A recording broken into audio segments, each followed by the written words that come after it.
Ils étaient venus des différentes villes du Brésil, Rio de Janeiro, Sao Paulo, Santa Catarina, convergeant tous vers la ville portuaire brésilienne de Belém. Ces compatriotes de la communauté congolaise du Brésil ont tenu à communier avec le président de la République Félix Antoine Tshisekedi Tshilombo et lui exprimer leur soutien à son action en faveur du développement de la RDC. Le chef de l'État les a remerciés d'être venus de très loin pour le rencontrer, preuve de la solidarité et de l'amour qu'ils ont voulu lui exprimer, non seulement à lui, mais aussi à tous les compatriotes restés au pays, leur a dit le président de la République. Dans sa communication, le chef de l'État leur a transmis de mauvaises et bonnes nouvelles du pays. Parmi ces dernières, le pari gagné dans l'organisation des 9e Jeux de la francophonie à Kinshasa. Relevant les défis en dépit du sabotage et des hostilités de certains, la RDC a présenté au monde une bonne image, prouvant qu'elle est capable du meilleur et qu'elle ira de meilleur en meilleur, a renchéri le président de la République. Et notre pari gagné, a dit le chef de l'État, ce fut la réussite de l'accueil du pape François.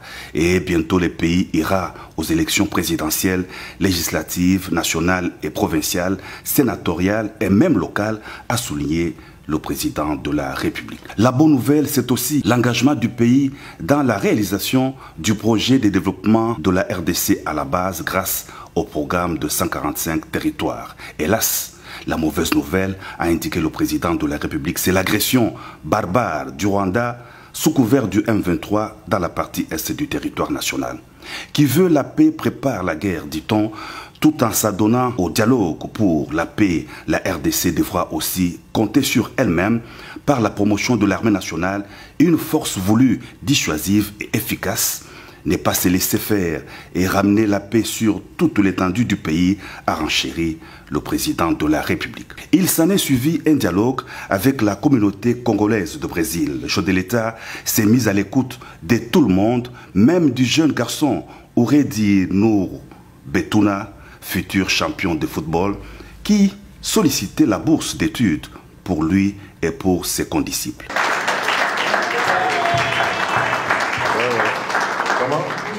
Il a une médaille, oui, mais j'ai l'impression que c'est un petit champion, celui-là. Hein? Je me suis deuxième des meilleurs joueurs. Deuxième meilleur joueur. Oh, il est formidable. Eh bien, c'est que tu es fort, toi. Hein? Tu bats les Brésiliens, parce que les Brésiliens, c'est des grands champions. Hein? Ben, déjà, toi, je te promets que je vais te suivre, moi, personnellement. Salve d'applaudissements, photos des familles. Comme à l'accoutumée, c'est dans une ambiance conviviale que s'est clôturée la rencontre du chef de l'État avec la diaspora congolaise de Brésil. Dans la délégation du président de la République, quelques officiels, Madame la ministre d'État en charge de l'environnement et le développement durable, Eve Bazaïba, et le directeur de cabinet adjoint du chef de l'État ont participé à cette rencontre.